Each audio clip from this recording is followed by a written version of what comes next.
Tim Sheehy has won Montana voters over, flipping the seat to the Republican Party. He won a majority of votes over Democratic incumbent Jon Tester. This seat had been a target for Republicans aiming to overturn the Democrats' majority in the Senate. The Sheehy campaign focused on linking Tester to national Democratic policies, including immigration. Newly elected officials will take over officially on January 3rd. That's when they'll be sworn in at the U.S. Capitol. MTN's Andrea Lutz takes a closer look at what's next for Tester and Sheehy. There's a new era in Montana. Thank you so much for your support. God bless. One of the toughest battles in Montana politics is now over. Now, most of you here know the real Tim Sheehy. At just 38 years old, Republican Tim Sheehy is embracing his win. Unfortunately, most of Montana knows Shady Sheehy at this point, so over the next few months, hopefully they'll get to know the real Tim Sheehy. Even offering a bit of humor through it all. The political landscape for this election was fierce. Millions spent, countless rallies on both sides, but a red wave in Montana this election, placing Tim Sheehy in that Senate seat. And he's ready for it. I want to be very honest and say I want to thank Senator Tester for his many decades of service to the state and country. We may disagree with him on policy, but it's a tough job, and I want to thank him for his years of service. All the discord of this hot election cycle seemed to calm down for both candidates. I called Tim Sheehy. I congratulated him on being the senator-elect for the state of Montana. And I told him, work hard, keep Montana the greatest state and the greatest country in the world. And after 18 years of service in the Senate, a new path for Jon Tester, too, admitting he's looking forward to going back to his Big Sandy farm with big plans. I'm also blessed because I've got a great family. I'm going to be able to go back to the farm and maybe enlarge it a little bit and really focus on production agriculture. But Tester's career in the Senate is historic for Montana, working for veterans and a solid voice for the working class. This truly has been a once-in-a-lifetime experience, and I just want to say thank you. But now Montana must charge a new path forward. I took an oath to serve all Americans, and I'll take an oath here to serve all Montanans. So I will earn your vote in the future. The former Navy SEAL telling his supporters, regardless of party lines, his commitment has always been service. If you didn't vote for me, I will work to earn your support in future elections because we have to save this country, and to save it, we got to come together. In Billings, Andrea Lutz, MTN News. Republicans dominated this election, flipping 4 states so far: Wisconsin, Michigan, Pennsylvania, and Georgia. We're still waiting for results to come in from Nevada and Arizona. Senior political reporter Jonathan Ambarian has more on the victories for Republicans. Republicans who gathered here at the Armory Hotel in Bozeman Tuesday night celebrated each update to the statewide results that leaders say show their party's strong position in this state. We basically have the whole state now.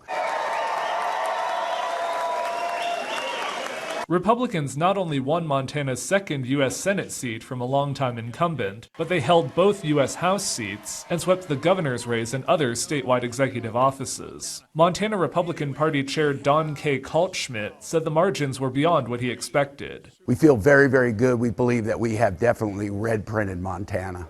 Kaltschmidt said he credits part of the success to newcomers to the state boosting their support. We had all these people move in here that wanted freedom, and I think Montana is now a free state and very much a Republican state. Eric Austin is the head of Montana State University's Political Science Department. He says research has looked at some of the characteristics that draw people to Montana. It's pretty easy to make some connections between folks from California, from Washington, Colorado, other places that have maybe seen the state politics move to the left, feeling like voters in that state have sort of been left behind if they're more conservative, coming to a state that they see as being sort of, more clearly representing their principles and interests. Democrats did have one bright spot. In the legislature, they expect to pick up a number of seats, though that may have had a lot to do with changes to the district map this year. Where we were successful in districts,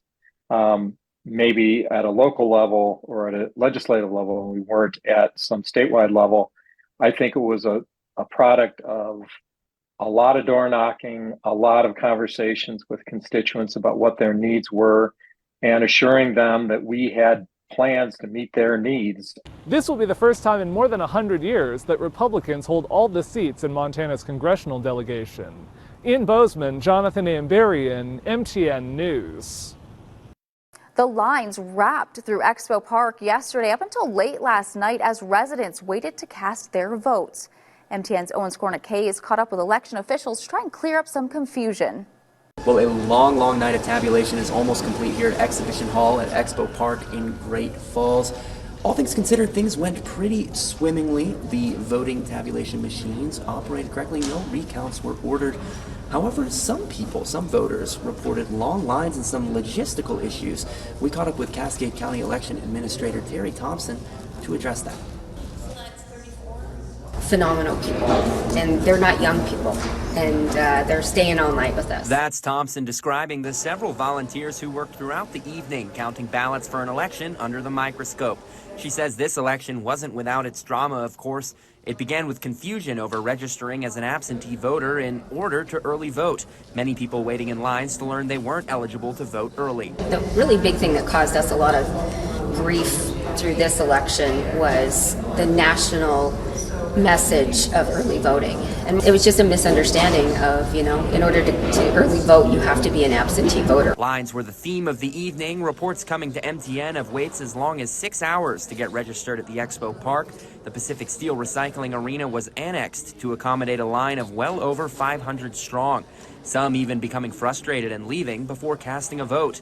Thompson appreciates those that stood by. I think that they're committed to, casting their vote and having their say in what direction they want the country to go or how they feel about changes that they want in their lives. And so I think that they made a statement by coming out. Some other voters complained they had voted absentee in the past, but learned they were listed as inactive upon arrival to Expo Park.